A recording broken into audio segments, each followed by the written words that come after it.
बड़े बुजुर्ग कहते हैं कि जब भी किसी मंदिर में दर्शन के लिए जाएं, तो दर्शन करने के बाद बाहर आकर मंदिर की पैड़ी या आटले पर थोड़ी देर बैठते हैं। क्या आप जानते हैं इस परंपरा का क्या कारण है? आजकल तो लोग मंदिर की पैड़ी पर बैठकर अपने घर की व्यापार की राजनीति की चर्चा करते हैं, परंतु यह प्राचीन परंपरा एक विशेष उद्देश्य के लिए बनाई गई थी। वास्तव में मंदिर की पैड़ी पर बैठकर के हमें एक श्लोक बोलना चाहिए। यह श्लोक आजकल के लोग भूल गए हैं। आप इस श्लोक को सुने और आने वाली पीढ़ी को भी इसे बताएं।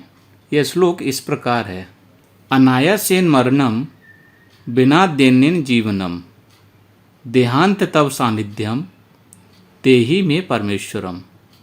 अनायासेन मरणम अर्थात बिना तकलीफ के हमारी मृत्यु हो और हम कभी भी बीमार होकर बिस्तर पर पड़े पड़े कष्ट उठाकर मृत्यु को प्राप्त ना हो, चलते फिरते ही हमारे प्राण निकल जाएं।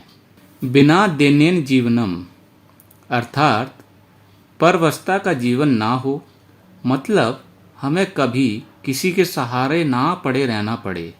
जैसे कि लकवा हो जाने पर व्यक्ति दूसरे पर आश्रित हो जाता है, वैसे परवश या बेवश ना हो। ठाकुर जी की कृपा से बिना भीख के ही जीवन बसर हो सके। देहांते तब सानिध्यम अर्थात जब भी मृत्यु हो तब भगवान के सम्मुख हो। जैसे भीष्म पितामह की मृत्यु के समय स्वयं ठाकुर जी उनके सम्मुख जाकर खड़े हो गए, उनके दर्शन करते हुए प्राण निकले। देहि में परमेश्वरम, हे परमेश्वर ऐसा वरदान हमें देना। गाड़ी, लड़का, लड़की, पति, पत्नी, घर, धन यह नहीं मांगना है। यह तो भगवान आपकी पात्रता के हिसाब से खुद आपको देते हैं। इसलिए दर्शन करने के बाद बैठकर यह प्रार्थना अवश्य करनी चाहिए। यह प्रार्थना है, याचना नहीं है। याचना सांसारिक पदार्थों के लिए होती है, जैसे कि घर, व्यापार, नौकरी, पुत्र, पुत्री, सांसारिक सुख, धन या अन्य बातों के लिए जो मांग की जाती है वो याचक है, वो भीख है। हम प्रार्थना करते हैं, प्रार्थना का अर्थ होता है निवेदन। ठाकुर जी से प्रार्थना करें और प्रार्थना क्या करना है यह श्लोक बोलना है। सबसे ज़रूरी बात, जब हम मंदिर में दर्शन करने जाते हैं तो खुली आंखों से भगवान को देखना चाहिए, निहारना चाहिए, उनके दर्शन करना चाहिए।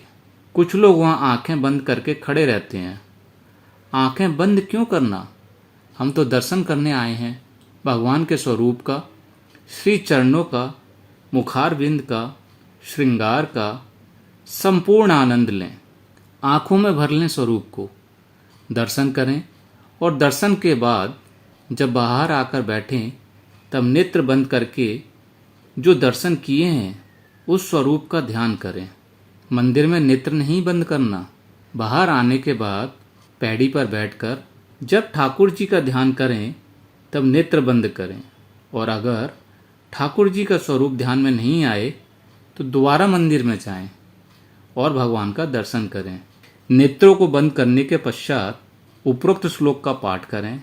यही शास्त्र है, यही बड़े बुजुर्गों का कहना है। धन्यवाद।